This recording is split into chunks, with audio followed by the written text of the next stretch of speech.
G'day campers, are you out there looking for a rooftop tent and starting to find from the pictures they all look the same? Well, from a picture, you're right, they do all look the same. The difference between brand to brand, model to model, is what they're constructed with, how they're constructed, and what features come along for the ride. One of the features that 23Zero use is LST, Light Suppression Technology.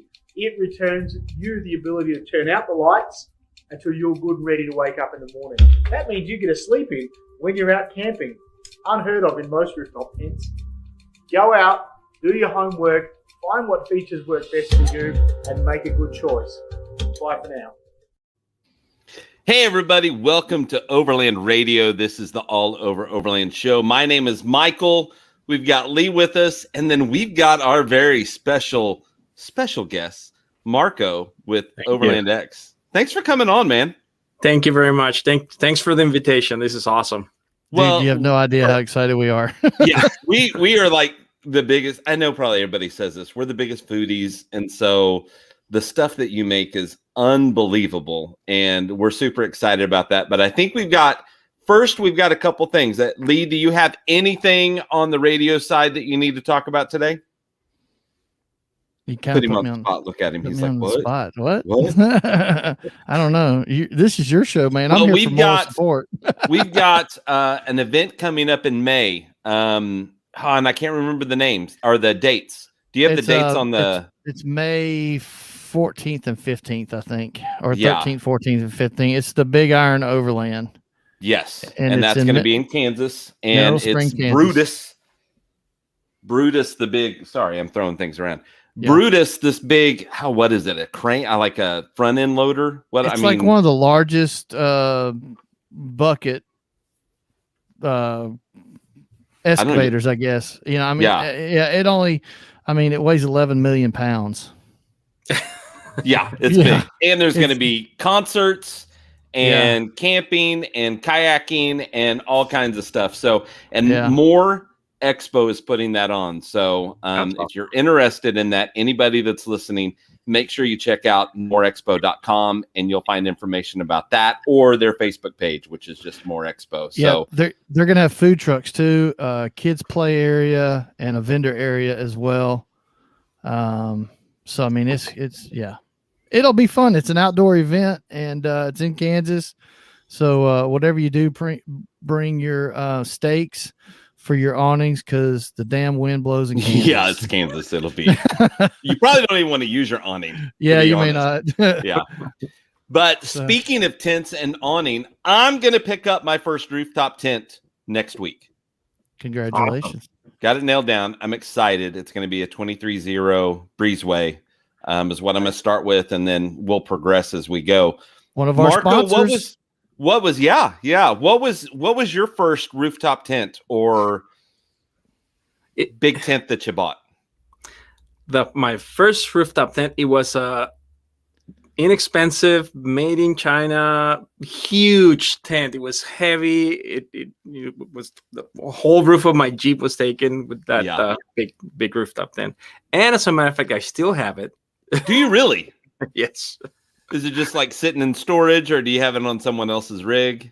Well, no, it's in storage. You know, if any member of the family or a friend needs a rooftop tent, they can use that one and just. Gotcha. Yeah. There you go. Always have a backup. There you are. Yes. Now, obviously, we follow you on Instagram, and I think everybody else does, because it seems like everybody knows who you are and loves the pictures that you put on there. I appreciate that. I wanted to ask you real quick about the trailer, though. How are you digging the Patriot trailer? I don't think I can go back to not using the trailer. Really? It's my rolling kitchen. Yeah. Kind of spoils you, doesn't it? Oh, so now, before the trailer, did you ever see yourself like pulling a trailer to camp and doing all that stuff? Honestly, no. Because I like to go and wheel hard and do some mile road crawling. Yeah. I said a trailer won't help me, but this trailer can go anywhere. It's just awesome. Very good. So you moved all of your major kitchen stuff to the trailer then? Everything is on the trailer now. Really? Plus I got a water tank. Oh, see, there you go. That's always nice, especially with the amount of cooking you do.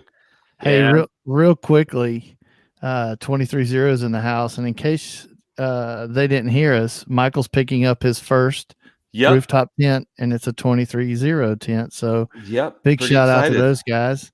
And I don't know if you saw the commercial when we got started, but that was Justin, and he's quite the character. So, anyway, enough of that. Moving on. He is a character. So, obviously, the elephant in the room whenever anybody talks to Marco is about the food. You know, I found you through Trail Recon, and I was just blown away by the gratitude that you show in his videos of being there and for cooking for people. And, you know, I instantly just attached to you as a character in this video that I watch. And as I watched more and then followed you on Instagram and, you know, seen some of the YouTube videos that you do, all that kind of stuff, I've got to say I'm blown away by just, it seems like the man that you are and the person that you are, because the thing that Lee and I talked about today was that when you give somebody a plate to eat the food that you just cooked, you look at them so intently to see their reaction. So tell me how that feels when you see somebody bite into your food and is just blown away. Well, it's, you know, after cooking something, and I really do it with passion. I love cooking, and I love sharing with my friends, you know, and when I see their faces, I can tell if it's good or not. Yeah. They can't lie to me. Your face won't lie. That's true.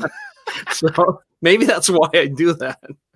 Well, it comes across in the videos and in the pictures that we've seen that you have this passion, which brings me to, where did this passion come from?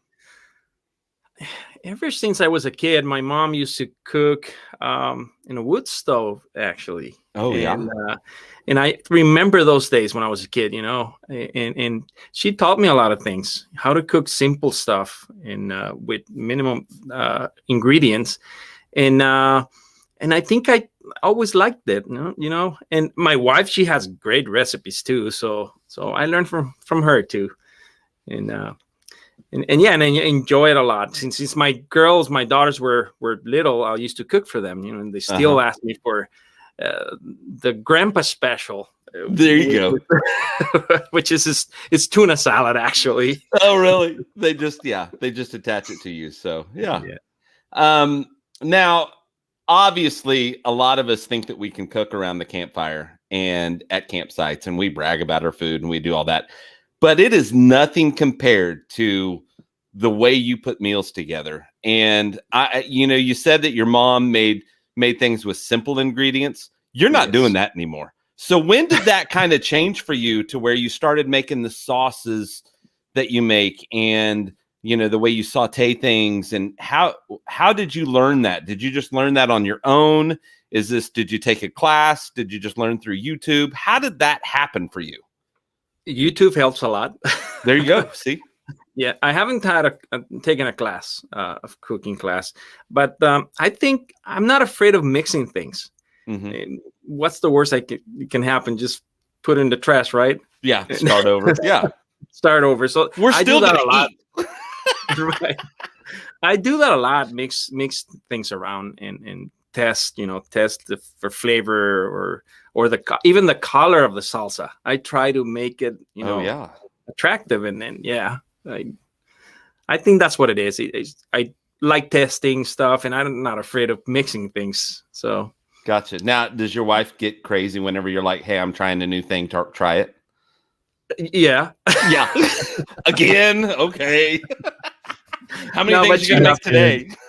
Yeah. No, but she loves it. She loves cooking too. So good.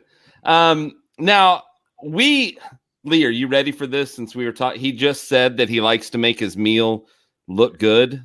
Yeah. Lee and I have got a little bit of competition going. Yeah, but hold on. To go get it? No, I got it, but I need to know if Marco brought anything to the table tonight. Did you fix anything and bring it with you? No. I know we set you up, brother. Don't worry. I've been at the office all day long, and Yeah, so Michael and I decided that we were going to make our best dish, right, Michael? Yeah, it's mine's a family recipe. It's something that my sister and I, as little kids, loved, and we still like it, and it's still something that we talk about with a big smile on our face. And Lee, do you have any backstory for yours? Yeah, I'm going to tell you right now, I refuse to eat mine. I'll make it for the kids. All right, so Lee, I'll let you go first. Tell us what your dish is, and we'll have Marco kind of judge us on these. All right, so I mean, a little brightness going on in here. Ooh, a little much. So I made the best, topped with tomatoes and parsley. Oh, okay. Chicken ramen noodle. There you go. Absolutely. So, it's nasty as hell. I won't eat it. But anyway. All right. So mine, I really, kind of ratcheted it up a little bit with the stories about when my sister and I were kids and all this kind of stuff. So mine is a peanut butter and jelly sandwich, but you put, how can I show this? But you put Cheetos inside your sandwich. There you go. And I'm telling you, and I'm not kidding, my sister and I, we love these. We just wanted to throw something together real quick. We were talking about it today, just to kind of be funny, because we both know that your food looks amazing, and just the way people talk about it. And when Brad's like, just going on and on, it's just kind of funny. So we wanted to share that and just be funny with you. Yeah, I love cooking for Brad. He's always like that. Just like, what are you cooking today, brother? What he just wants to know what I'm cooking. So does he even bring food with him when you guys go camping anymore? He's a great cook. He's a great Michael.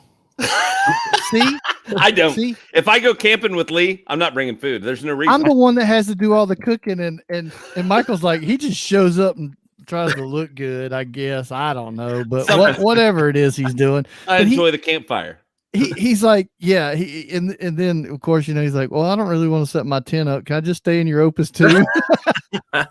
Well, that's all going to change with the rooftop tent. I mean, I've got the Gazelle T4, and it's not hard to set up. But the problem I have with it is that you have to get your cot out of the truck and put it in the tent. You have to get your sleeping bag and put it in the tent. You have to get all your stuff. And so those are just a lot of extra steps that, when you're tired at camp, you just don't want to go through. And then in the morning, you have to pack them all up and do the same thing. So, yeah, there you go. So how long have you been in the off-road world? Like, how long have you been doing this, and what got you going? Well, I've always liked the off-road scene. Since I was a kid, I used to have dirt bikes. Okay. All kinds of dirt bikes, and I used to ride, and I had all kinds of 4x4s growing up, and the Jeep. I never had a Jeep before. Okay. Never had a Jeep. Because of my photography, I wanted a vehicle to take me out there, and I started researching. I said, oh, that Rubicon looks pretty good, and it has everything that I need. I only want lockers and sway bar disconnect. That's all I need. I don't want a suspension. I don't want large tires. And that's how I got into the Jeep thing. Man, how times have changed. Yes. So how did the progression of the Jeep start? When I got the Jeep, I started going to the desert to take my photos, and it was fun. But then I saw these rocks there, and I said, "Oh, I need a suspension. I need larger tires, no?" Yeah. Yes. Yeah. And then I started researching, and that's how I found Brad on Trail Recon, right? And I started watching his videos, and then I found out that there are fridges. There's an ARB fridge out there that you can have in my Jeep, and I can have my food, and so that caught my attention. And when I found out about Rooftop Tent, I said, "That's it." Gotcha. Yeah, that's it. But I need a roof rack, right? So yeah, that's how it all started. Just watching Trail Recon and watching the rest of the YouTube channels and then the Instagram thing and the social media. Yeah. And that was very fun. That was very fun. And how'd you get hooked up with Brad? Well, I was lucky. Well, I get it. Yeah. we were following each other on Instagram, and he reached out and he said that, he wanted to do a Jeep walk around of my Jeep. Oh yeah. He asked me if I wanted to do it. Of course, it's trail recon. How come? I won't say no, and that's how it started. He did the Jeep walk around, and I think right now it's got like 1.4 million views, that video. Wow. Which helped me a lot. Oh, right. Yeah. And but we clicked. We pretty much think the same way. And after that, we traded, we changed, we talk about going to trips, going to Baja and all that. And I went with him to the next trip, and that was it. I became the rest is history, as they say. The rest is history. Yes. Well, we got to meet Brad at the More Expo, and I've got to say, a great dude. I was blown away. He is the guy in the video. I mean, you've probably met people that you feel like, oh, they're a little different than I thought they were from the video, but Brad's the real deal. Brad is super nice. Came and sat with us as we did some spots at the More Expo, and we talked about he was going to go on the trail ride, and I was like, man, they locked down one of the trails here because how icy it was, and your truck's big and these trails are tiny. I don't know if it's a good idea. Yeah, no joke. Oh, that's awesome. And it was cold, so that California blood was starting to freeze on him. So he was like, I gotta get the heck out of here. So here we got a question real quick. Is there a JLUR in your future? If so, gas or diesel? Geez, I wish I don't know, the 392 probably. Yeah, there you go. I want that Jeep. Do you really? If not, it'll be a diesel. Yeah, gotcha. I bet that 392, just that exhaust note sounds unbelievable. It'll hold that Patriot like nothing. Oh yeah, you would know it was there. Exactly. The only thing that concerns me about that is cooling that thing in the summertime in the heat. You're not going fast, and so there's not a lot of airflow. That's my only concern with that whole thing. Is I think it's a great idea, but I'm just worried a little bit about that cooling. You get out on the back of one of those trails, and that sucker, it's just putting out heat because of power. And if those fans can't move enough air through it, that's the only thing that concerns me, though. I think it's a good idea to wait and see them on the trail and see what people comment about them. And because especially for us, our weekend desert trips are 120, 125 degrees. Wow. So yeah. Wow. That's a little warm. Hey, it's a dry heat. It's a dry heat. There you go. It's not humid like it is here. Well, yeah, but you're in the desert. You're camping at 95 degrees at night, and it's windy, and you can't open your windows because there's dust all over the place. Oh. Yeah, it can make you miserable. So do you have like a fan or something up there with you then? Yeah, a couple fans. Yeah, just move that air around inside. So yeah. Oh yeah. It gets hot in Oklahoma, but it doesn't get hot like that. No. Here's a funny story. We were at the desert because it was summer, right? Nobody's gonna be there. The desert is just alone, just for us. So we said, oh yeah, we're gonna go and we're gonna make it happen. So we went to the desert. It was like 127, something like that. It was hot. And then we were all excited, but the excitement starts to come down after that. And then we ended up at a Jack in the Box, figuring out what to do that night because it had AC. So we decided to go up to the mountains. We're lucky because we have the desert, and 2 hours away we have the mountains. Yeah. So we drove around 10 at night up to Big Bear Mountain, and we ended up camping over there because of the wow. It's like being able to stick your foot out of the covers. whenever it starts to get a little hot, you just go up that mountain until it feels right, and then go, okay, this is where we're camping. Yeah, the problem is that it's so windy and dusty that you can't open your windows. So inside the rooftop tent with everything closed at 90 degrees, it makes you miserable. Yeah. Oh, yeah. Yeah, I'm sure that's got to be super rough. Like standing in front of a blow dryer when the wind's blowing, it's just... Yeah. But you know what? I keep on going to the desert because I love the desert. I know. It's amazing. Now, your photography is amazing. Now, I am a photographer. My dad's a photographer, so I just kind of followed in his footsteps, and I was a professional photographer like 20 plus years. Awesome. But your photography is really, really good. And as somebody that watches it and understands it, I got to tell you, I'm pretty impressed. Do you have any kind of training in photography, or is this stuff that, like cooking, that you've just kind of learned because you're passionate about it? I've always been passionate about photography, but I took a couple courses with a Canon. What do they call him? Explorer of Light. Okay. It's the ambassadors from Canon, and they make classes. They do classes. So I took a couple classes with one of them, and he gave me the basics, and he told me what I was doing wrong, and after that I've been learning.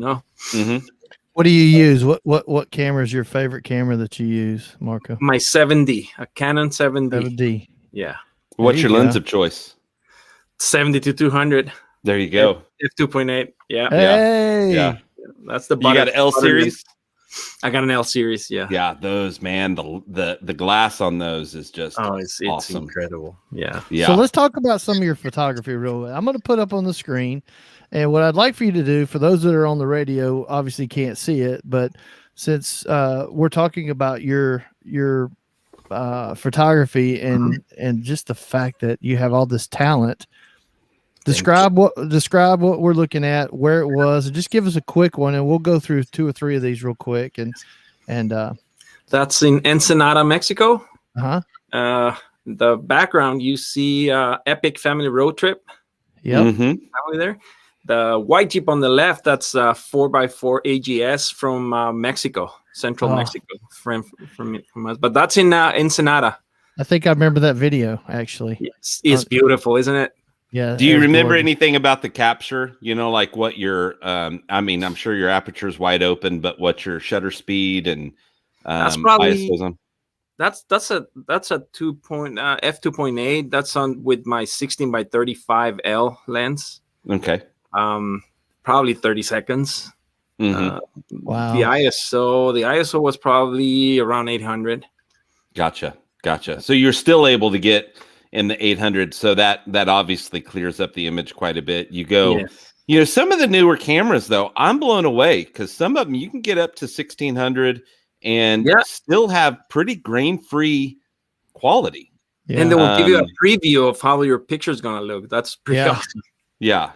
So, that's amazing. Do we have another picture? Oh, I got a ton of them. Here we go. So tell me who this character is you're hanging out with here. I mean, he looks questionable, Marco. There you go. Yeah, there he is. Recon. That's my brother from another mother. So here's his new Jeep. This is the Eco Diesel Jeep. That's the Eco Diesel. He probably had it for a couple of weeks. Then that's in Baja, south of Ensenada. We were watching Jost from Rhino Adventure Gear surfing. Oh, nice. Right. The waves were way crazy, and he was out there surfing. Yeah. That's awesome. So now, Marco, are you one of those guys that wears flip-flops everywhere? Not really. Okay. You had him on in the picture, and, Brad had his hiking boots on, so I was just like, oh, my gosh, Marco's, and not that it's a bad thing. Marco's a flip-flop guy, so just wanted to check. So normally... That's Eric from American Overland. It doesn't matter the weather, he's wearing flip-flops all the time. I know people that are shorts and flip-flops all year long. Yeah. No thanks. Yeah, I can't do it. So normally during the show, we have what we call mandatory whiskey shots, and not everybody takes whiskey. And tonight I'm not doing whiskey. In honor of Marco, I have sangria. There you And go. so here's a whiskey shot or water shot or iced tea shot, whatever you got. Here's to Marco. Here's to Marco. Thank you Thanks for joining coming on. us. Thank you very much, guys. So we've got some guys that'll get carried away with that and start demanding whiskey shots like every couple minutes. So we've got to watch that and not get too carried away, because then I start taking my shirt off and it becomes a whole deal. And so we try not to go down that rabbit hole. Banned from the internet, huh? Yeah. So I'm going to save my favorite picture for last outside of the food category. Okay. So this is will be my favorite one, but here, tell us about this one here. Now this, you got the Patriot. Yes. That's the first time I took the Patriot to Baja. And that's in Ensenada. And that was early in the morning. The ocean is behind me, but I really like the way the Jeep looked with that sunrise. I told you this earlier, but I really like how you did the wrap. It's I was about to say it. Yeah, it's effective. It's subtle. It's not way out there. It matches the trailer. So with that being said, here is a picture of you. Well, that's Mark from Elevate Designs. I looked at the beard, thought it might have been you. Every guy with a beard is the same person. Yeah. Yeah. That's too funny. So that's getting the wrap ready for the truck or for the Jeep. Yes. Very cool. Yeah. And it flows very well and flows right into that Jeep and, or right into the trailer. Yeah. I like the design because it's different. It's not, it looks different. To me, it looks like old school kind of surfing off-road thing. It looks like my old Yamaha. Oh, really? Yeah. Do you remember the same lines? Yeah. Yeah. I just think it works well. So kudos to you. I mean, it went real well. So let's see what else we have here. What is this one? Okay. This was last weekend, and that's again in Baja with the guys from Aftergrid. It was awesome. It was beautiful. That's with the guys from Aftergrid Surplus. They were launching their new collection, which is those Hawaiian look shirts, but they're not Hawaiian. They got Jeeps and cactuses. Oh, really? Really? Yes, pretty cool. Yeah. Wow. Yeah, that's a lot of fun. That's pretty awesome. So now when you're in the picture, who do you have taking the picture for you? Do you have it on timer? That was Josh, one of the owners of Off the Grid. Oh, yeah. Yeah. Kind of one of those things, Josh, I'll get it all set up for you. All you have to do is push the button. Well, somebody else was taking pictures for their catalog or their social media. Oh, and he just took his phone and took that picture, which is really cool. That was with his phone. That's really good picture with your phone. That's perfect. That's right on. Yeah, I did get the new iPhone 12 Pro, so I'm interested in seeing, because I've heard so many people talk about how the camera quality on that is amazing. Wait till you do a night shot. A night shot with that thing is unbelievable. I'm afraid to get a better phone because I'm gonna go lazy and start. Right. I mean, you can get there real quick with the way the cell phones are now.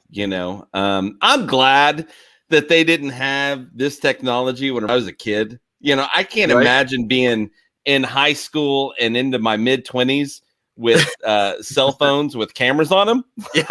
Yeah. I definitely would not be able to run for office. I can tell you that right now.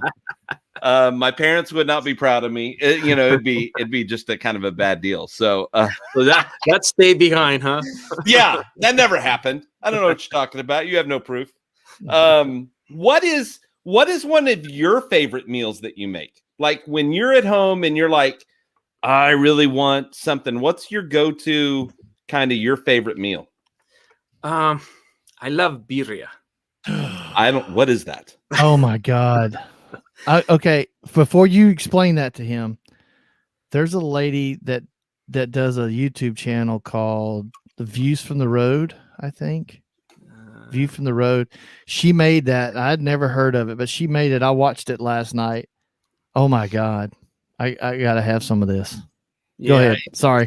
No problem. Well, it's beef. And Wait a minute. You called on. Wait a minute. I was going there. He was about to go, but But I put cucumber in it. Is that what you're about to say? No, actually, I used to be vegetarian. Oh, we've changed. Yes. I used to eat fish, and being a vegetarian and having fish, but I wouldn't eat red meat. Mm-hmm. And I did that for about 4 years. uh-huh. And when COVID started, my wife and I, we were talking about what was going on. I said, and I told her, you know what? We can't find toilet paper. Are we going to be able to find food? Let's start eating something, everything, because we don't know what's going to happen. And that's actually how we started eating meat again. Really? Preparing for whatever, we didn't know what was going to happen. And now it's hard. It's hard to get rid of it. So I think I love you, man. You're eating. So are you like guys meat. Are you guys back to eating meat, or do you plan on going back to the vegetarian lifestyle? I might come back to vegetarian, for a little bit. I became a vegetarian because I wanted to lose weight and get better, because I take a pill for high blood pressure every day. And when I became a vegetarian, same here. When I became a vegetarian, I cut the doses in half. Really? Oh, wow. Yeah, because that's a pill that I hate. Yeah, I'm with you. Yeah, so that made me feel good, and I still taking only half the doses, but I don't know. I think if you have a good balance, we did a no wheat, no meat, my wife and I, for about 2 months, and we quickly realized that we weren't getting enough protein, and you could tell it in your muscles and things like that. So we picked up, a little bit of protein, and then it's like any other bad habit. And I think that everybody but has you got to balance it. Yeah, and I think everybody's balance is different. I think there's some people that can take, very little meat and be able to function just like somebody that's getting enough protein. But there's got to be a balance. And I think that everybody's balance, because everybody's stomach is a little different. Everybody's balance is a little different. There might be like a midline, kind of level to shoot for, but some people will need to be lower and some people will need to be, above that to maintain a healthy body for themselves. Yeah, I think you'll, like, for me, I crave the vegetables. Yeah, at times. So there's a lot of times I'll eat things, and then I'm just like, man, I really want some vegetables. I want some fresh green beans, or I like collards. I know I'm from the South, so I like collard greens, but I don't like broccoli. But so yeah, it's just your body tells you a little bit of that stuff. Now there's broccoli with butter and salt. Come on. Ooh, so good. I just started getting into Brussels sprouts. There you go. That's probably my favorite. Like them. What was that? That's probably my favorite. Really? It's becoming one of mine. I'm surprised. Like, I'm blown away. Tell them who cooked your Brussels sprouts with butter. Oof. Tell them who cooked your Brussels sprouts last weekend. Yeah, Lee cooked my Brussels sprouts. and his he mushrooms. Cooked a really good steak. And my mushrooms. Yeah. Yeah. I cooked steak in an iron skillet with a torch, and then turned around and did Brussels sprouts and mushrooms with it. So, and I didn't eat the Brussels sprouts and mushrooms because I don't eat fungus. But anyway. So there's a comment on the screen from Alma on her favorite meal from your cookbook. How about that? Awesome. The torta. Yes. Yeah. Yes. That I made that torta for Brad and the Jim and the guys up in Death Valley the last week. Nice. The last week trip. Yeah. That's now excellent. You were about to tell us about some food I'd never heard of in my life, and then we got sidetracked. So tell us a little bit about, what is it? Like, I have no clue. Well, it's meat, and I used my pressure cooker for that.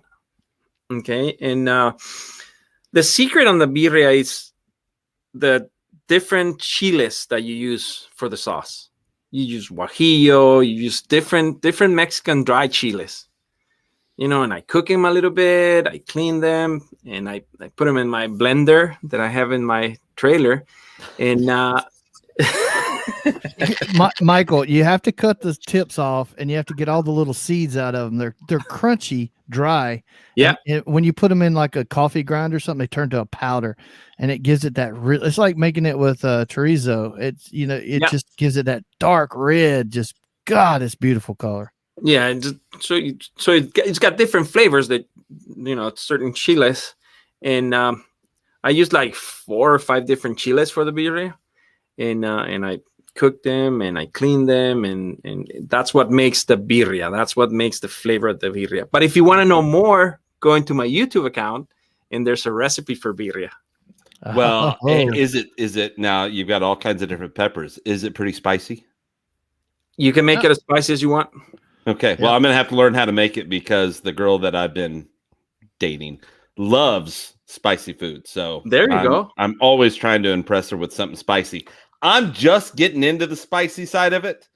So there's times that it's a little too much for me. And then there was one time I didn't take the seeds out because I wanted it to be super hot for her. Yeah. And she was like, I think I'm gonna have heartburn. I was like, oh my gosh, I'm so sorry. She goes, no, it's not good unless you get heartburn. And I was like, what? That's insane. Well, check out the recipe, and if it says 10 chile de árbol, make it 20. Oh, see, there you go. All right, I like it. I like the way you're telling me. So hey, speaking of which, why don't you tell everybody all your social media channels so that people can go out and follow you real quick. You brought up YouTube. Tell us all it's OvrlndX, I'm sure, right? Well, for some reason I haven't been able to put it on their OvrlndX, so it's Marco A. Hernandez because the channel was already there.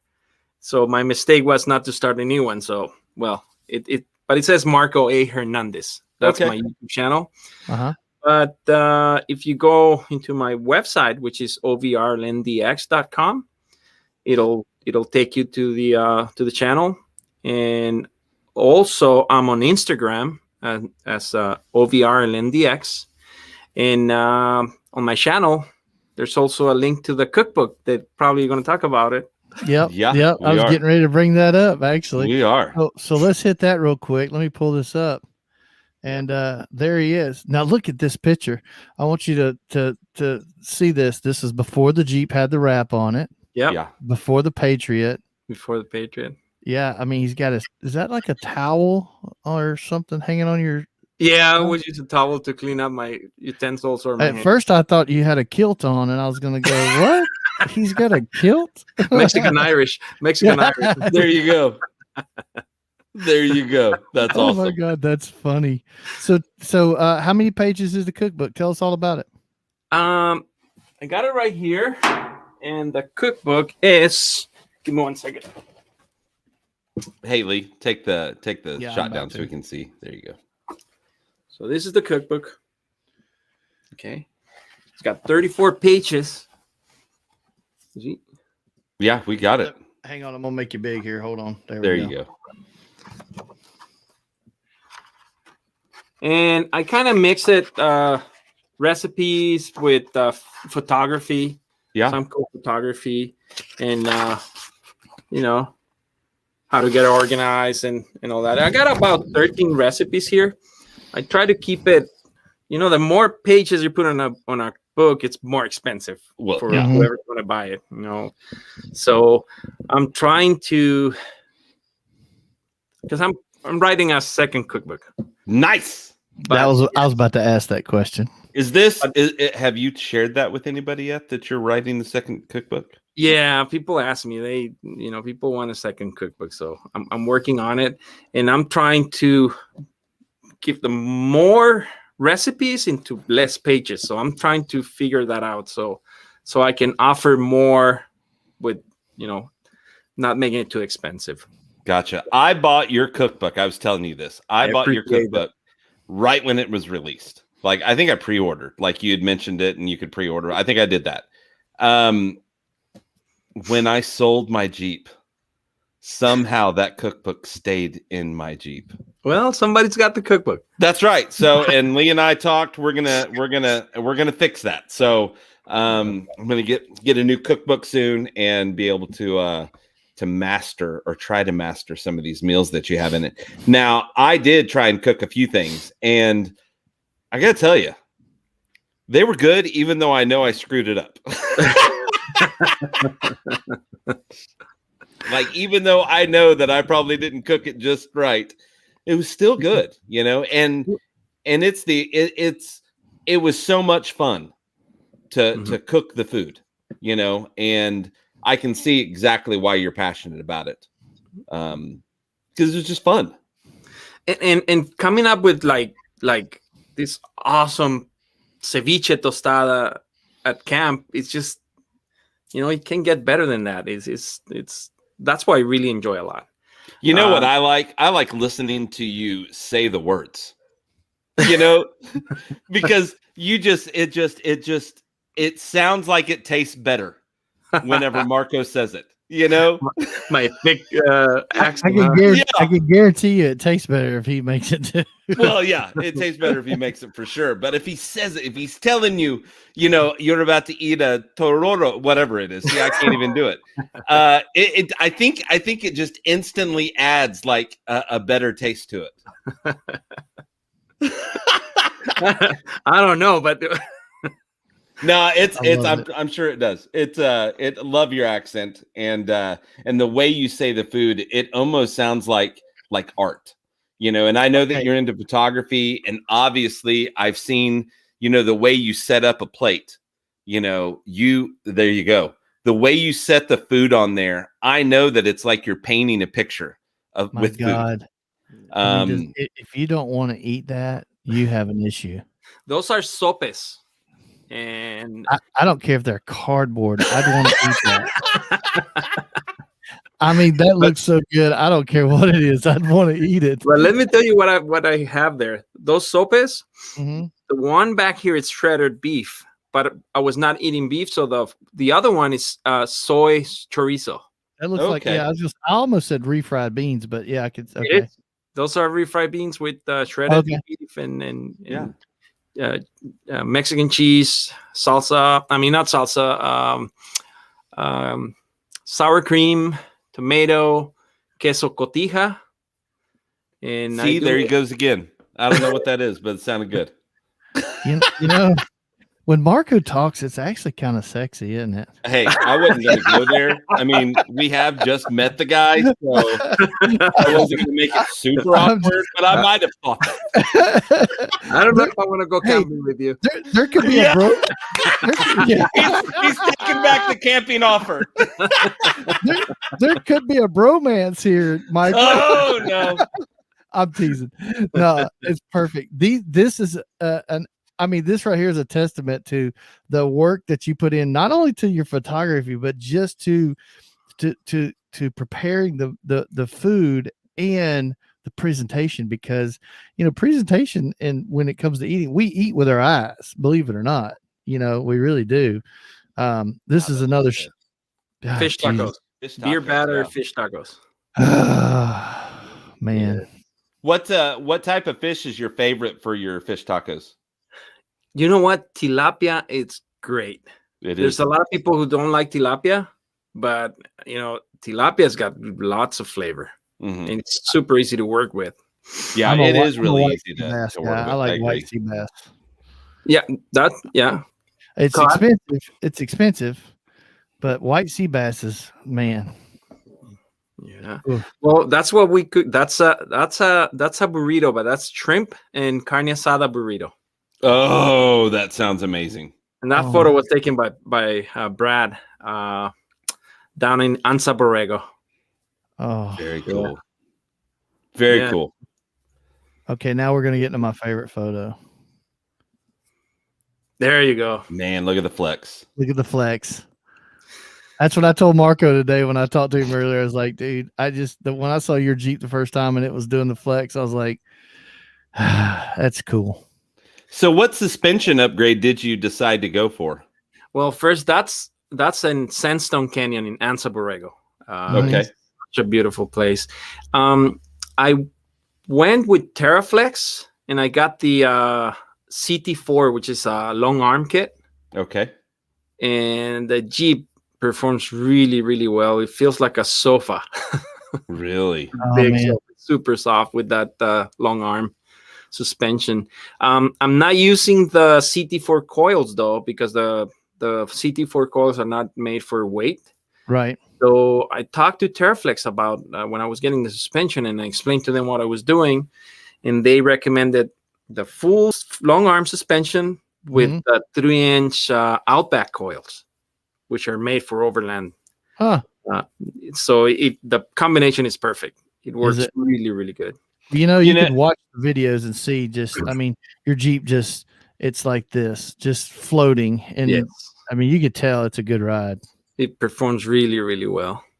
And I'm glad you mentioned that about the springs, because, obviously when we start talking to new overlanders and people that are just getting into it and they want to get a lift, and, a lot of times they want to go too big, and you got to find the sweet spot for your vehicle and then wait, because most lifts that you order or that you go to the shop and get are not meant for weight. They're for your regular Jeep. Yeah. Yeah, and so you've got to make sure that you at least have some heavy duty springs, at least in the back, to kind of, because that's where the most of your weight's going to be. And did you have any more problems whenever you loaded the trailer to it? I don't think the trailer's probably that heavy, but did you notice anything, or did you just have it already set perfectly for even adding the trailer on there? No, before getting the trailer, I re-geared. I was at 488 and I went to 513. Okay. Oh man. And I recently changed the oil on the axles. I went to a thick oil just to prevent any damage out there. And, because you're putting the Jeep through a little bit more work, Oh, yeah, and she's 142,000 miles. Wow. Hard miles. Yeah, not easy. Not easy. But that's a testament to you taking care of it. I do take care of her. Yeah. Yeah. What's her name? My family calls her La Gorda, the fat one. Oh my gosh. but she's not. She's the chef wagon. That's so funny. Okay, say it again so I can try to remember it. La Gorda. La Gorda. Okay. My wife just when are you gonna take care of La Gorda? That's so funny. Yeah, Lee, don't call your wife that. No, her. No. No, she's referred to as abuela. La abuela. Abuela. That's what the grandkids call her, abuela. Abuela. Yeah. Okay. Grandma. Yep. Grandma. So let me ask you: have you ever heard of Step 22 gear? Oh yes. That guy that's on the screen right there, that's Adam. So big shout out to Adam with Step 22. Yeah. He's one of our favorite guys. I called him. I actually talked to him today and said, hey, if I come to town, I'm calling you. So hopefully he'll be around. He's got some new, I don't know what they are, but he does have some new products that are coming out. There was a sneak shot that came out. I just got their hedgehog. Yes. I love it. I love that bag. Yeah, Lee and I are both fans of it too. It's amazing. The hedgehog, the pangolin, and I got to tell you, the stingray. You want to talk about great storage? Those stingrays are fantastic for camera equipment and stuff. I have one that's just filled with like GoPro stuff and accessories and all. But the pangolin and the hedgehog. I used the hedgehog yesterday when I was putting lights on my truck, and my buddy, he's like, that has got to be one of the coolest things I've ever seen. Oh man, I hang it from the side of my Jeep. It's got the mirror. Yeah. It's got all my beard oil and all my stuff in there. Oh, I love it. Yeah. Speaking of beards, what beard oil do you like? I'm starting to get there, and so I need to start adding some beard oil. What's your go-to? Like, give me some tips. You know what? I'm not too picky about that. Whatever my daughter brings me from the store, if I like the way it smells, I use it. There you go. Okay.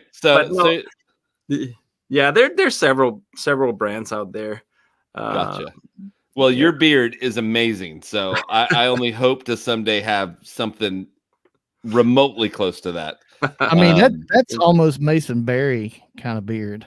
Yeah. Did we get a video from No, Mason he Berry? hasn't sent it to me because he's a loser. Oh, he was going to send a special video to us, but yeah, he's going to send a quick video, but he didn't because he's a loser. So anyway, but we love him anyway. Just we love him from a distance.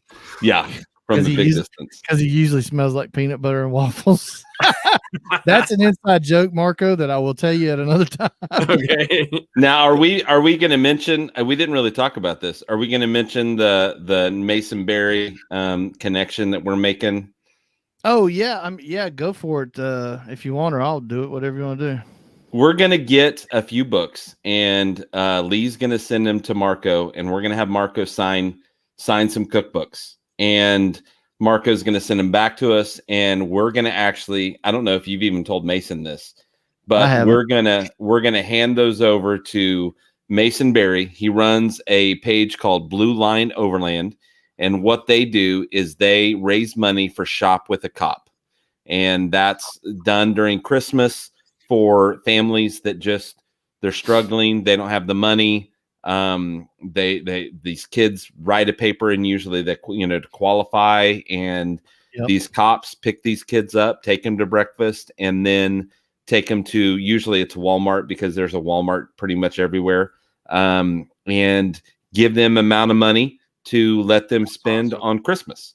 And what's amazing, I've been able to be a part of a Shop with a Cop that goes on near Oklahoma City twice. And it's amazing to me that you have these kids range from all ages, but usually they're pretty young, but they want to buy something for their brother or for their sister.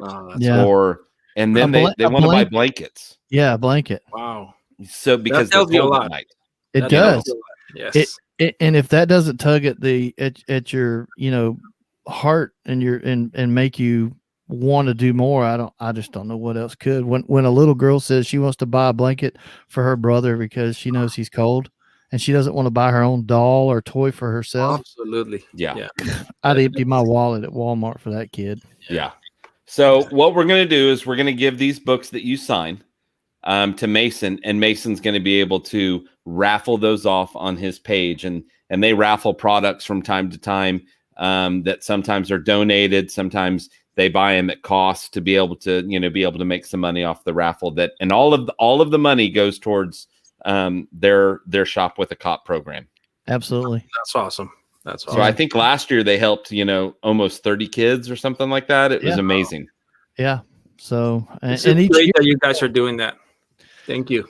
Well, thanks for being willing to sign them and help us out with that, and hopefully that'll help a kid or two out, by having your books raffled off on the Blue Line Overland page. That's awesome. So it's a pretty big deal. It's a pretty good program that he's got going, and it's amazing because Mason's kind of, I don't know if I trust that guy all the time, but he's got a good heart, so he's a good friend of mine. He sits around on a couch eating waffles and peanut butter. I mean, what else do we need to say? Chicken waffles and peanut butter. Chicken waffles. Yeah, and we don't even want to tell you what he's wearing or not wearing, because that in itself could just. So Marco, what's your next big thing? Do you have anything? I mean, is your Jeep like pretty much done now with the trailer, and are you planning on anything else with the Jeep? My Jeep's at the shop right now. Uh-oh. Yeah. After the trip, Death Valley, it came back on limp mode and it gave me tons of check engine codes. So I think I'm having some sensor problems there. Okay. So I dropped it off the dealer yesterday, and they're gonna check to see what's wrong with it. Hopefully they can fix it quick, because we got EJS. We're gonna be at the Easter Jeep Safari. Yeah. And I can't wait. Last year it didn't happen, and this year we're gonna be there. Yeah. Well, good luck with the Jeep. I had a Jeep Liberty, and we went on the Enchanted Rockies Trail. And when I got home, 25 miles later, every light on my dash came on. And I already was having I was already having some kind of sensor problem, with it anyway. And I'd have to pop the hood because it would get too hot and it would vapor lock. And I took it about 3 different shops. No one could figure it out. So when I sold that, that was the most satisfying $1,500 I've ever made in my life. No, but I'm going to tell you something. This is happening with my Jeep after 140,000 miles. It's not bad. No, that's not bad at all. Yeah. She's asking for help. Yeah, she's just a little tired, but she's still got a lot of life left in her. Oh yeah. And my next vehicle will be a Jeep. Well, good. Yeah. Just diesel. Wink, wink, wink. Well, nudge, or the big motor. 392. It depends. My vote's on the diesel. Of course, I'm a diesel fan, so I'm not about speed. I'm about the torque for pulling that trailer. I love that. Absolutely. So Easter Jeep Safari's next on your radar for your trip or event that you're going to? Yes. And we got a couple of trips with Brad, Trail Recon, and some local friends. We got a couple of trips to Oregon, Washington. We're planning on attending of course, the Overland West. Yeah. Expo. God, let's just cross our fingers that everything goes smooth, and I hope so. Yeah, I think it will. Yeah, I think things are looking better. Well, we're planning on being there. So, awesome. I know I am. If Michael can get off work, hopefully he can be there. If we're going, then if you're going, I'm going. I'm not missing it. There you go. We want to do the same thing we did at More Expo, set up something, go live, interview people while they're there, do as much of that as we can, and just share what the event is. I mean, that's kind of why we're doing this. Walk around and get interviews. It's a great event, actually. Mm-hmm. I mean, I love it. I love everything about Expo. So we're also planning on doing the East Coast Expo. So hopefully. Well, we need to get you and Brad both out to Arkansas is a place that we play a lot. We need to get you guys out there. Brad missed out last time because it was so dang cold. I mean, it was like record-breaking cold. And and I'm just glad he made it home because I struggled. That was like Arctic, like living in the Arctic kind of cold. My beard was like freezing. You'd walk outside to your truck and you'd come back and you'd have ice crystals in your beard. Man, that's the worst. Yeah, I think that was pretty bad. I think I got to like -9 or something right here, and I said, "Man, that's it." Well, that's just the temperature. The wind chill was worse than that. Yeah, but the Ozarks, So you guys need to come to the Ozarks. Michael's right. I mean, it's just gorgeous. Water crossing after water crossing after water crossing after water crossing. Love to do that. And no, we don't have these big mountains, but we have big hills. They get up to 1,500, 2,000 feet. That's not bad. Yeah. No.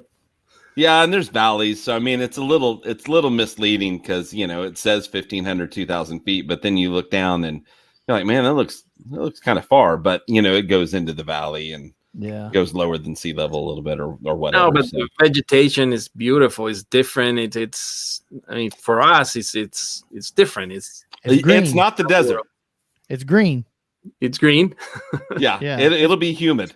If you come in summer, it'll be humid. There you go. If you come in the fall, I think that's the best time. It is. The leaves start to change. The ticks won't tote you off. There's water in the creeks, to still get the crossings.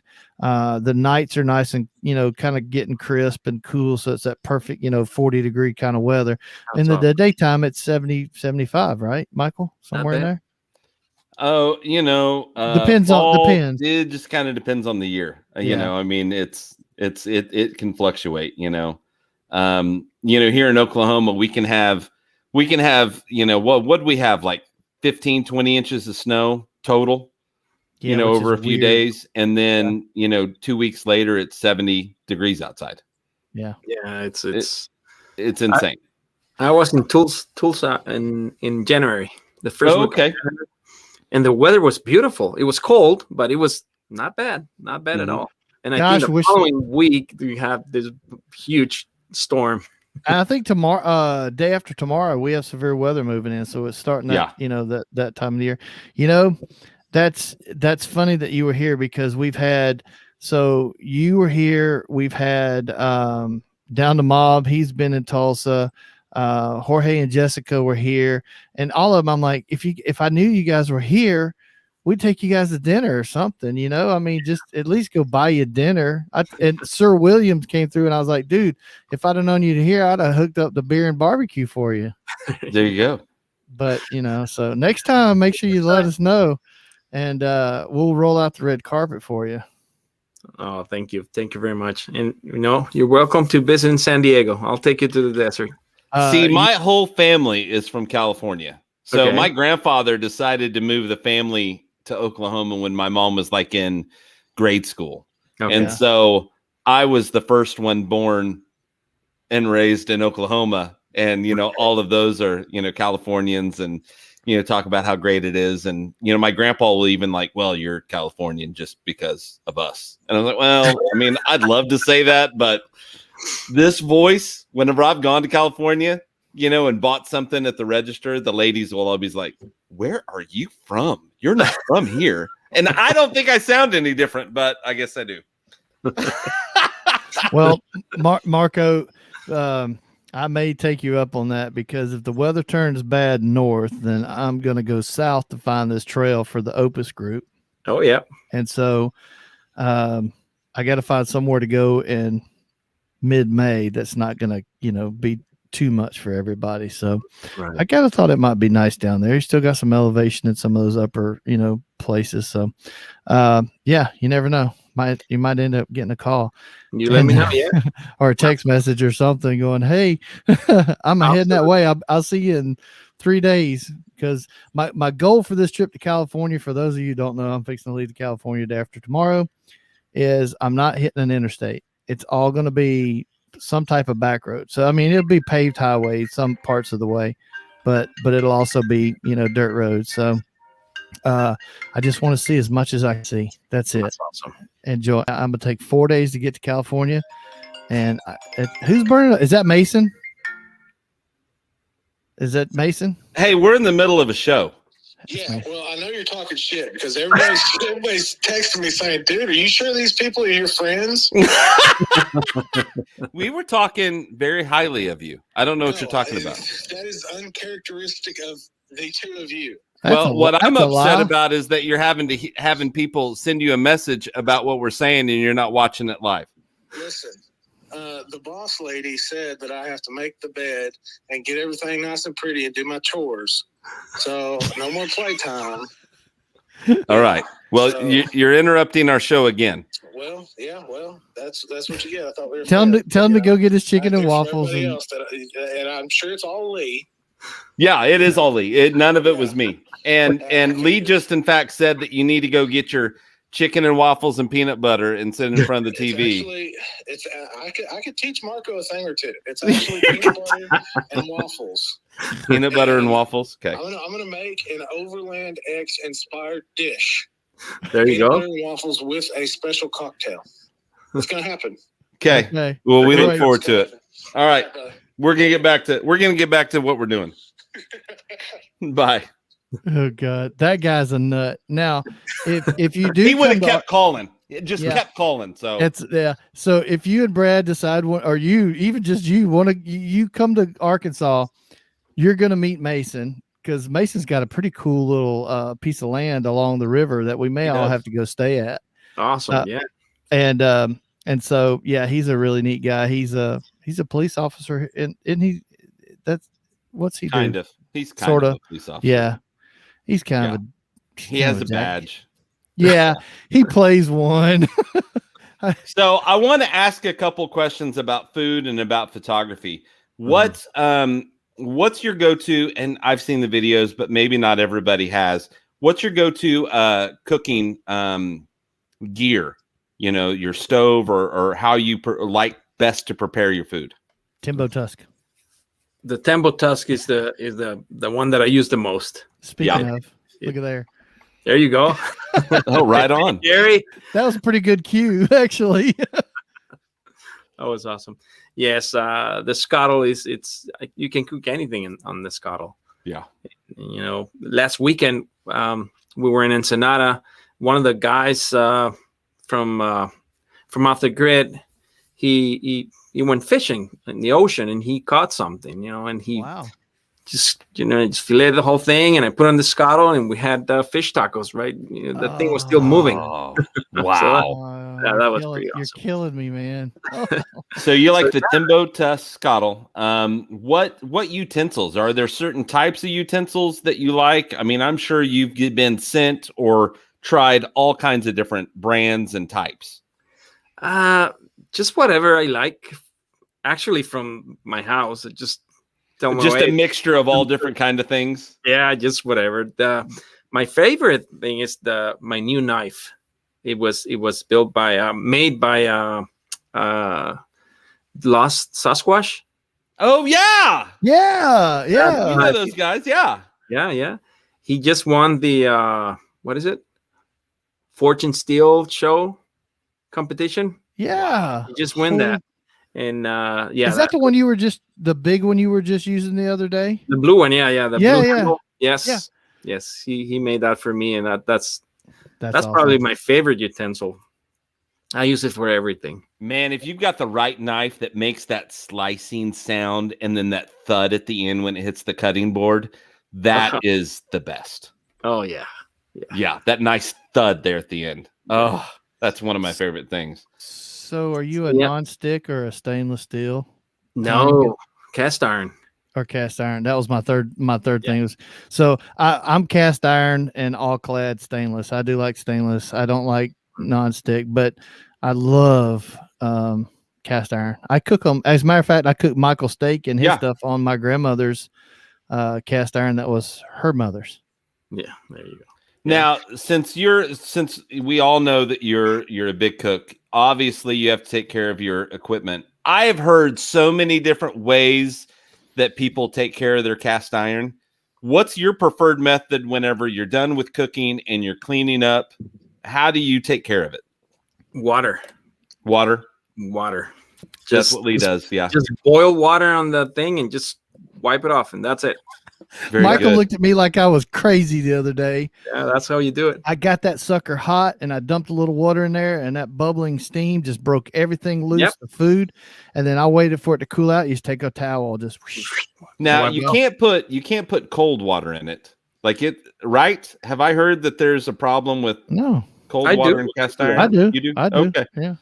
I was always nervous because I thought I heard somebody tell me, "Don't you ever put cold water in your cast iron skillet? It's not glass. It's not glass. I mean, but I just don't use any soap. Yeah. Because boiling water. water. I love how simple it is. Then all you do is take some bacon grease. You always keep a little bacon grease laying around, and just like a little smear of bacon grease in there, just to give it that little sheen. And pack it away. You're ready to go. Like for the Tembo Tusk, they do have something that you use for the scuttle, like a special kind of liquid that you put on it while it's hot to wipe it off. Like a wax. I'm ashamed to say, but I don't own a Tembo Tusk. Oh, you should have the regular Tembo scuttle and the adventure scuttle. That's what I use. I'm ashamed to say this because everybody has one, but I don't. Well, I think, and obviously Lee and I both aren't real overlanders because we don't have a Timbo Tusk or Max Trax. No. So, I mean, I don't know that we can be overlanders because we don't have those two things. I don't have Max Trax. See, you can't be one either. I guess. Look, Rubicon Mike says Mason's actually overlanding in the local Walmart parking lot. I mean, Marco, these are the people that we hang out with. So if that tells you anything right there, we call it mall crawling. Crawling, yeah, we do too. Yeah. And other than the I use other stuff for cooking also. I don't know if you've seen the men's grill. Yeah, that's the pressure pot. Pressure cooker. Oh, the pressure pot. Okay. Another thing. I tried to order one. You tried to order one? Yeah, but they were back or they are out of stock. But my wife wanted that so that she could make her green chili pressure cooker. Watch that video where I make the birria. I use the men's grill. That's awesome. And also the flat pit grill. I have that. Yeah, I use that too. But that pressure pot. That's awesome. Have you ever? I read some of the history behind those things. I mean, they were They were originated over in, is it like Afghanistan? Yeah. It's amazing how they, anyway, I could go on about that kind of stuff, but yeah. I've been cooking a lot on a Blackstone. I've got the small griddle, or the 17-inch griddle, Blackstone. If I could figure out a way to take that in the truck with me whenever I go camping without it bouncing around and getting all messed up, I might just try that, because I've enjoyed it. It's been a lot of fun. I think I got chastised for not having a scuttle. Oh, shame. Oh, yeah. Shame. Yeah. Look at that. Shame. I may have to hang my head low now. Yes. Yeah, I think Hey, so. look, Mrs. Timbo. There you go. Very nice. Thanks everybody for listening and for commenting. It really means a lot, and it's nice, when people make a comment, and people that from that follow you that get on here. That's what's kind of fun about it. That's why we try to put it out on social media that people are going to be on, and so that their followers can understand that and come and ask a question and participate in this, because it makes it kind of fun. And it's this community. I found it. It's a big community, but it's small. Everybody knows everybody, and that's pretty cool. Yeah, it's a lot of fun. So if I came to you and said, "Hey, Marco, I'm just new to getting into this overlanding stuff. I've got a budget of $200.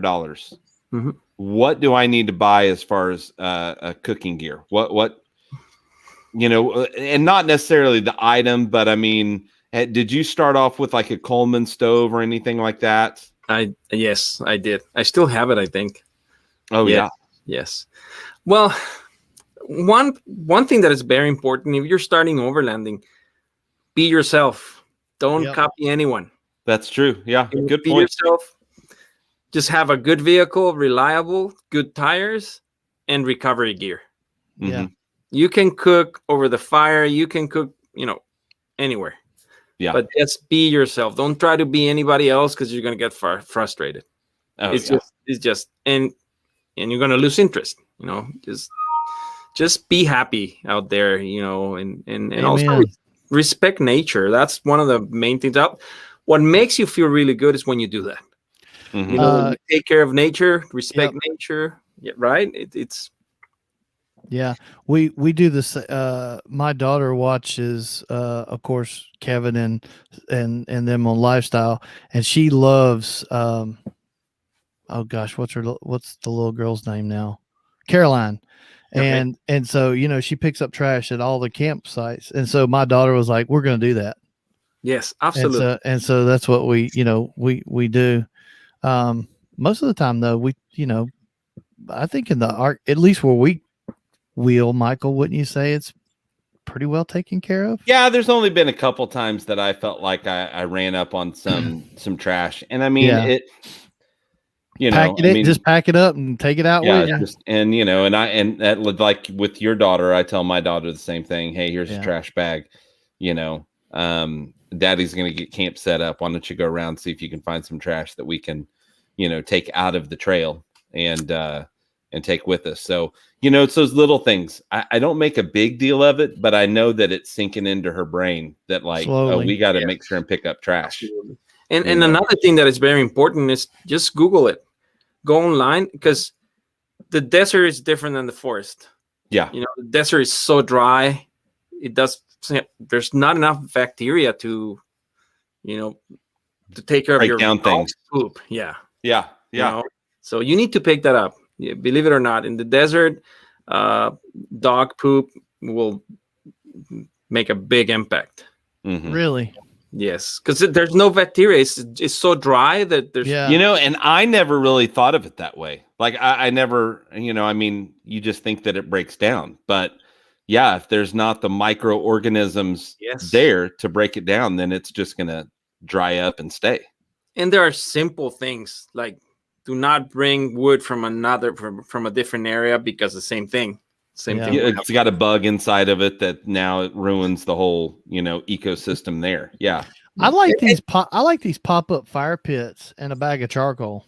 Personally, I mean, and that seems to do a pretty good job, Yeah. Yeah. But if it's in the desert, you need to take that charcoal with you. You can't just I'm gonna make a hole and dig a hole and just drop it in there. No, it'll. You gotta take it home with you. You gotta take it home with you. Yeah. The desert is really delicate. In our case, right? Because that's our backyard. Yeah. But I don't think people think about that. It's a great point. Yeah, you got to think about it. Not because of because of our kids. We want to have those places open for them. Yeah. Well, and things are getting closed because of stupidity. Yes. All the time. Yes. Just common sense. A lot of times. And then obviously, thanks for sharing the thing about the dog poop and the charcoal. Two things that I don't know. The charcoal, even I'm not sure would have registered in my head that we need to scoop that up and take it. Whenever you're desert camping, you just think that it turns into dust. Well, it'll be bad for whatever is around that. Yeah. So, yeah. No, totally understand. Especially in the desert, it's just actually here you cannot have open fire on the ground. It's got to be in a metal container. Oh, really? Okay. Yes. Well, that's not necessarily bad because that container, given the fact that there's airflow underneath it, means that overnight it'll cool down and you're able to bag that up and take it out with you. Yeah, that's how we do it, right? Mm-hmm. Hey, we have a new comment from our buddy. Look who's there. Oh, it's Chris. There you go. Chris is the guy from Moore that we were talking about earlier. That's doing the Big Iron Overland rally up in Mineral Springs, Kansas, with the Big Brutus. So, hey, Chris, we were talking about you. We were. You're late to the game, brother. I also wanted to ask you some photography questions because it's a passion of mine. My dad's a photographer, and so I just kind of followed in his footsteps and did that professionally for years. What editing software are you using? I just want to geek out for just a second and find out some of your little tricks and what you like to do. Lightroom, that's it. Gotcha. That's Lightroom has, I was always a Photoshop guy, and I don't even have Photoshop anymore. Which there's times that I wish I had it whenever I'm starting to really arrange some things. But Lightroom is so fast. And it'll keep your photos more natural. Yeah. You don't change much on the photos. And on my phone, I use a Snapseed. I do too. I've fallen in love with Snapseed. The Snapseed is great. Yeah. And it's, if I remember, it's free, isn't it? Yeah. Yeah, which is always crazy to me because I'm like, how does this work? How is this free? But yeah, I've been using it quite a bit, and you can add text to it and do all that kind of stuff. So that's funny. Yeah, Snapseed's one of the go-tos. Do you have, in Lightroom, do you have any presets made? Do you like a little more saturation? How when you're looking at a picture, what is it that you like in it when you start adjusting? My photos are not dark. I think I like light. They're pretty bright. They're pretty brilliant. The colors are brilliant. That's why I was asking about saturation, because I kind of like your colors pop. Yeah. Yeah. Yes. I'm not the dark contrast kind of guy. I think. Yeah. No, you're definitely vibrant. A lot like your food. And I see that correlate in both in your photography and your food. Because I've said it before, but you treat both like an art form, whenever you're working on it, and it really shows. And I'm super impressed. I've been impressed since I, first saw you on one of Brad's videos and had to know more about this cooking stuff. And you kept showing up on his videos, and I was like, "There's something to this Marco guy. I got to find out." So I'm lucky. He's still inviting me out. Well, yeah, that's always nice. I mean, yeah, Lee hasn't kicked me off the radio show yet, so. That feels good. Well, dang. I probably have my moments. Nah, it's okay. Hey, quick question though. Can you talk about the photo shoot and that company that you were with down in Ensenada? Is that something you can speak to as to Yeah, absolutely. Okay. Off the grid. Off the grid. And they came out with a new collection of shirts. It's super cool collection, and their new Trailblazer pants too. So I've known this guy since they started the business. Josh, who's one of the owners, he's the designer. He used to work for a big clothing brand as a designer. So he went out and opened this his own company, and but now I got invited to be part of their photo shoot. Whoa! You didn't know you were a model, did you? Right? My wife has been giving me a hard time ever since I told her I was going to do that. Oh, they invited you for the cooking. That's what right? they wanted. So are we? No, that was pretty awesome because they did some video, Mm-hmm. and it's going to be like, what I understood, it's going to be like a little movie, but showing the features on the clothing. That's pretty cool. I think that's pretty cool. I can see it now. Marco shows up. They're at the beach, right? Marco comes out with off the grid Speedo. Oh, jeez. And he's cooking. Yeah, I don't know that I'd go camping with him. I'm glad they don't have Speedos. And he's cooking it on a Timbo Tusk. Bacon. Wow.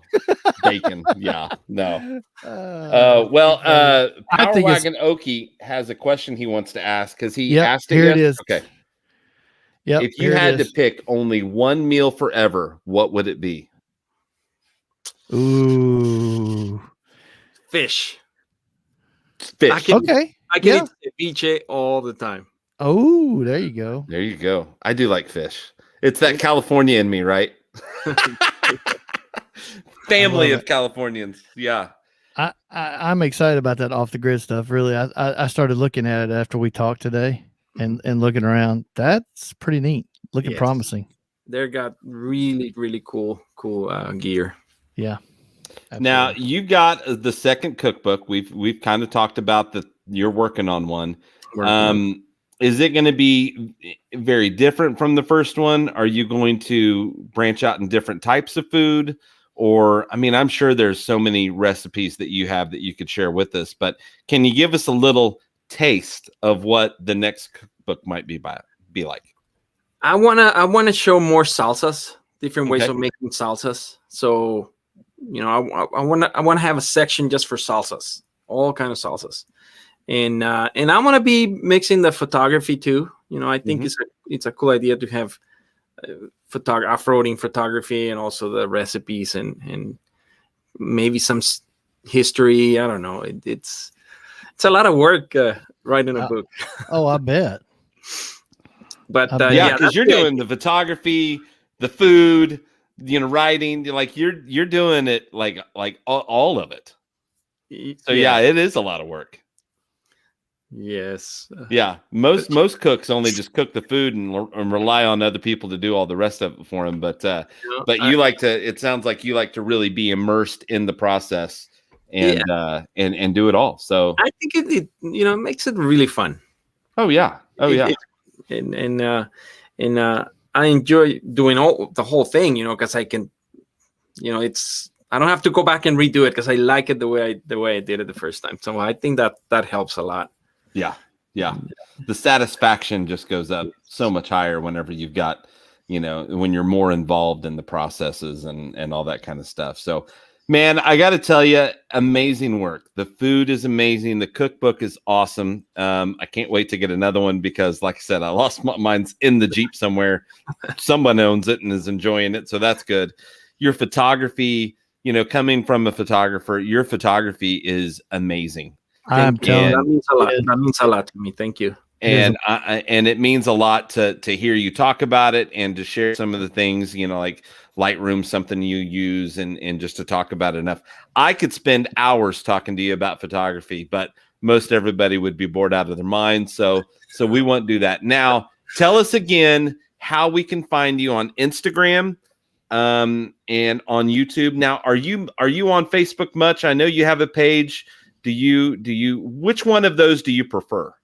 I work more with Instagram because of the photography. I think it's better for photography. It is. It's really good. Yeah. Yeah. In my opinion, I think it's better for photography. So on Instagram, I'm OvrlndX. So that's OvrlndX without any of the vowels. Right. Gotcha. And then on YouTube, how do we find you on YouTube? Marco A. Hernandez. Gotcha. And then on Facebook, it's OvrlndX. OvrlndX. Yeah. It's OvrlndX. And my website is www.overlndx.com. And there you can see my vehicle, what it's a breakdown of what lining I use, what suspension, the tires, and all that. So you can check that. And there's photography there, and the link to the cookbook. Mm-hmm. It's also a link to my social media. So okay. Now, Power Wagon Okie says, thanks for being so inspirational for all of us aspiring camp chefs. Oh, thank you very much. And I know for you that probably means a lot. And, just like with your cookbooks, and you kind of said something like you like to play with flavors. I think it'd be interesting to find if people would take your cookbook and start making a recipe. But, since everybody likes things a little different, maybe they experiment with that a little bit and come up with something and then share it with you and say, hey, look, we were inspired by what you're doing. And we took this meal and we made it kind of our own. Oh, absolutely. That I always say that, these are the recipes, but make them your own. Maybe you don't like cumin. Maybe you don't like cumin. Don't use cumin. Do something else, or, just experiment. Don't be afraid to mix things up. Well, very good. Marco, thank you so much for being on the show. We appreciate you. We need to have you on maybe a couple more times, especially whenever that next book starts rolling out. So we can give you some plugs and some shout outs and help you along with that the best we can. But it was so nice talking to you. You are the same guy in the videos, and we talked about that earlier, and that means a lot for some of us, especially in the Midwest that don't get out, too far or meet a whole bunch of people, to be able to bring this to people in our area and really all over the world. Cause we've got people that, Uzbekistan is a country that follows us. I proved to you guys that exists. Yeah, it's a real country. We made fun of Lee for months because he said Uzbekistan, and we all said that's not really a country. And it ends up happening. Lee's dumb luck. It actually is a country. So I said somebody was listening to us on the radio there, and they thought I was full of what. But what they didn't understand is that I saw the map with the dot on the map that said that they were there.